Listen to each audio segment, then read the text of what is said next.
এটা কি আপনার বাসা? হ্যাঁ আমার বাসা, কিন্তু আপনি কে? আমি অনেককে খুঁজতে এসেছি। আমার যদি বুঝতে ভুল না হয় আপনি অনেক কি একই বাসাতে আছেন এখন? হ্যাঁ। ও আচ্ছা, আপনি অনেকের কাছে আসছেন, দাঁড়ান আমি ডেকে দিচ্ছি। অনেক অনেক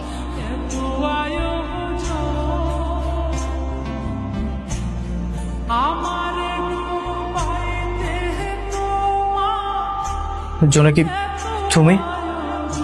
এটাই তোমার বাসা? এটাই তোমার জরুরি কাজ? একটা মেয়ের সাথে ফাঁকা ফ্ল্যাটে তোমার জরুরি কাজ? জোনাকি, তুমি আমাকে ভুল বোঝো না। ওর সাথে পুরনো একটা ঝামেলা ছিল, সেটা মিটমাট করার জন্য আমি এখানে এসেছি। আর ওই আমাকে ওর বাসায় আসতে বলেছে। কিসের ঝামেলা? কিসের ঝামেলা? তুমি কি ভাবছো? আমি কিছু বুঝতে পারছি না। দেখো, মিতু আমার এক্স গার্লফ্রেন্ড। ওর সাথে আমার একটা সময় রিলেশন ছিল, কিন্তু এখন সেটা নেই। নেই মানে? তুমি মিথ্যা কেন বলছো? তোমার সাথে আমার এখনো সম্পর্ক আছে। আচ্ছা অনেক, রাগারাগি সবারই হয়, তাই বলে কি সম্পর্ক শেষ হয়ে যাবে নাকি? আর আমি তোমার এক্স হয়ে যাবো? খবরদার, একদম আজে বাজে কথা বলবে না। তোমার সাথে আমার 6 মাস আগে রিলেশন ব্রেকআপ হয়ে গেছে। কোনো ব্রেকআপ হয় নাই। আচ্ছা, তার মানে তুমি একটা মেয়ের জন্য আমাকে ইগনোর করতেছিলা? এটা তোমার চরিত্র সমস্যা অনেক, কিন্তু আমি তোমাকে ভালোবাসি। আমার চরিত্রের সমস্যা মানে? তোমার চরিত্রের সমস্যা। তুমি নিজে কয়টা ছেলের সাথে কথা বলো? চুপ!